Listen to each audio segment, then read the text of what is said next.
7 ବର୍ଷ ନାବାଳକ ଶିଶୁପୁତ୍ରର ଗଳା କାଟି ହତ୍ୟା କଲେ ଦୁର୍ବୃତ୍ତ। କୁନି ପୁଅର ସ୍ମୃତିକୁ ମନେ ପକାଇ ବାହୁନି ବାହୁନି କାନ୍ଦୁଛନ୍ତି ମା। ମୋ ପିଲାର ବେକ କାଟି ଦେଇଛନ୍ତି। କେତେ କଲବଲ ହେଇକି ମରିଛି ମୋର ପିଲା। ସେଠି ଚିହ୍ନ ଯାକ ଅଛି, ବୁଲି ବୁଲି ମରି ଯାଇଛି।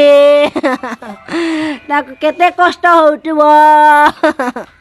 ମୋ ପିଲାକୁ କେମିତି ମାରିଦେଲେ ଟିଏ।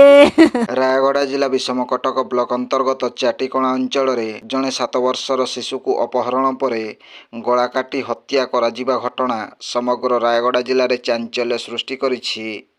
ସୂଚନା ମୁତାବକ ଚାଟିକଣା ସ୍ଥିତ ପୁରୁଣା ଷ୍ଟେସନ ସାହିର ପୁରୁଷୋତ୍ତମ ଗନ୍ତାୟତଙ୍କ 7 ବର୍ଷର ପୁଅ ଋଷି ଗନ୍ତାୟତଙ୍କୁ କେହି ଅପହରଣ କରି ନେଇଥିଲେ। ପରେ ପୁରୁଷୋତ୍ତମ ସମ୍ପର୍କୀୟଙ୍କୁ ଏକ ଅଜଣା ଫୋନ୍ ନମ୍ବରରୁ ମେସେଜ ଆସିଥିଲା ଯେ 4,50,000 ଟଙ୍କା ଦେଲେ ଋଷିକୁ ପାଇବ।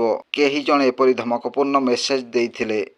ଏ ସମ୍ପର୍କରେ ପୋଲିସକୁ କିମ୍ବା କାହାକୁ ଜଣାଇଲେ ସ୍ଥିତି ଖରାପ ହେବ ବୋଲି ଧମକ ମଧ୍ୟ ଦେଇଥିଲେ। ପରିବାର ଲୋକ ଓ ସମ୍ପର୍କୀୟ ଦିନସାରା ଖୋଜାଖୋଜି କରିଥିଲେ ମଧ୍ୟ ଋଷିର ପତ୍ତା ପାଇନଥିଲେ। ବିଳମ୍ବିତ ରାତ୍ରିରେ ଋଷିର ମୃତଦେହ ଏକ ବସ୍ତାରେ ବନ୍ଧାଯାଇ ଘର ପଛପଟେ ଫିଙ୍ଗା ଯାଇଥିବା ଦେଖିବାକୁ ମିଳିଥିଲା। ଘଟଣାସ୍ଥଳରେ ବିଷମକଟକ ପୋଲିସ ପହଞ୍ଚି ପ୍ରାଥମିକ ତଦନ୍ତ କରିଛି। ସାଇଣ୍ଟିଫିକ୍ ଟିମ୍ ଓ ସନ୍ଧାନୀ କୁକୁରର ସହାୟତାରେ ତଦନ୍ତ କରାଯିବ ବୋଲି ବିଷମକଟକ ଥାନା ଆଇଆଇସି ସମର୍ପିତା ସ୍ୱାଇଁ କହିଛନ୍ତି। Bureau report, Janajagaran Odia.